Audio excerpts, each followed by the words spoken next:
ಎಲ್ರಿಗೂ ನಮಸ್ಕಾರ. ಮೈ ಒಪಿನಿಯನ್ಗೆ ಸ್ವಾಗತ. ನಾನು ಶಶಿಕಾಂತ್. ನಾನು ಬೆಂಗಳೂರಿಂದ ಐರ್ಲ್ಯಾಂಡಿಗೆ ಹೋಗ್ತಾಯಿದ್ದೀನಿ. ಬೆಂಗಳೂರಿಂದ ಐರ್ಲ್ಯಾಂಡಿಗೆ ನೀವು ಡೈರೆಕ್ಟ್ ಫ್ಲೈಟಲ್ಲಿ ಹೋದರೆ ಮ್ಯಾಕ್ಸಿಮಮ್ ಒಂದು 12 ಅವರ್ಸಲ್ಲಿ ಹೋಗ್ಬೋದು. UK ಥ್ರೂ ಹೋದರೆ ನಿಮಗೆ ಒಂದು 14 ಅವರ್ಸ್ ಆಗುತ್ತೆ.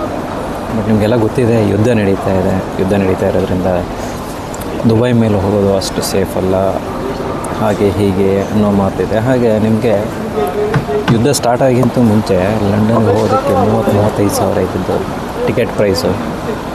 ಈಗ 3-3.5 ಲಕ್ಷ ಆಗಿದೆ ಅಂದರೆ ನೀವು ನಂಬ್ತೀರಾ. ಸೊ ನಾನು ನಿನ್ನೆ ಬೆಳಗ್ಗೆ ಅಂದರೆ 29ನೇ ತಾರೀಕು ಬೆಳಗ್ಗೆ 5 ಗಂಟೆಗೆ ಬೆಂಗಳೂರಿಂದ ಹೊರಟಿದ್ದೀನಿ.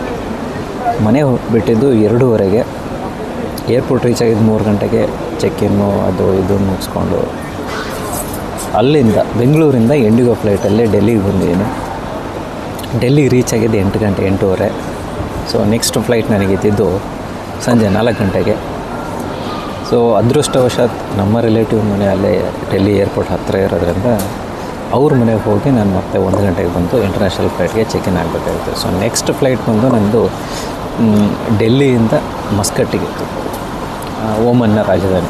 ಸೊ ಅಲ್ಲಿಗೆ ಬಂದರೆ ಒಂದು 4 to 5 hours maximum journey. Not 4 to 5 hours, 2-3 hours ಅಂದ್ಕೊಳ್ಳಿ ಮ್ಯಾಕ್ಸಿಮಮ್.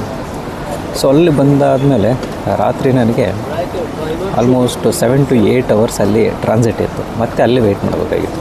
ಸೊ ಡೆಲ್ಲಿಯಲ್ಲಿ 8 ಅವರ್ಸು, ಮಸ್ಕಟ್ಟಲ್ಲಿ 8 ಅವರ್ಸು. ನಾನು ಮಸ್ಕಟ್ಟಿಂದ ಟರ್ಕಿಷ್ ಏರ್ಲೈನ್ಸಲ್ಲಿ ನೆಕ್ಸ್ಟ್ ಇಸ್ತಾಂಬುಲ್ಗೆ ಹೊರಟೆ.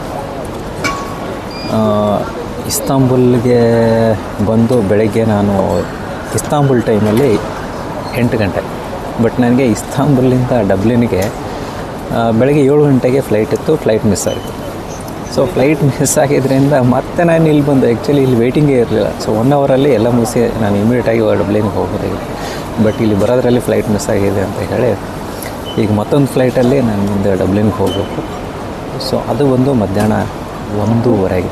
ಸೊ 8 ಗಂಟೆ ಬೆಳಗ್ಗೆಯಿಂದ ಮಧ್ಯಾಹ್ನ 1:30ವರೆಗೂ ವೆಯ್ಟ್ ಮಾಡಿ ಇಲ್ಲಿಂದ ಮತ್ತೆ 3 to 4 ಅವರ್ಸ್ ಐರ್ಲ್ಯಾಂಡಿಗೆ ಹೋಗಬೇಕು. ಸೊ ಆಲ್ಮೋಸ್ಟ್ ನನ್ನ ಜರ್ನಿ ಬಂದು 20 to 30 ಅವರ್ಸ್ ಜರ್ನಿ. ಸೊ 4 ದೇಶ, 4 ಇಂಟರ್ನ್ಯಾಷನಲ್ ಏರ್ಪೋರ್ಟ್ಸು, 1 ದೇಶಕ್ಕೆ ರೀಚ್ ಆಗೋದಕ್ಕೆ.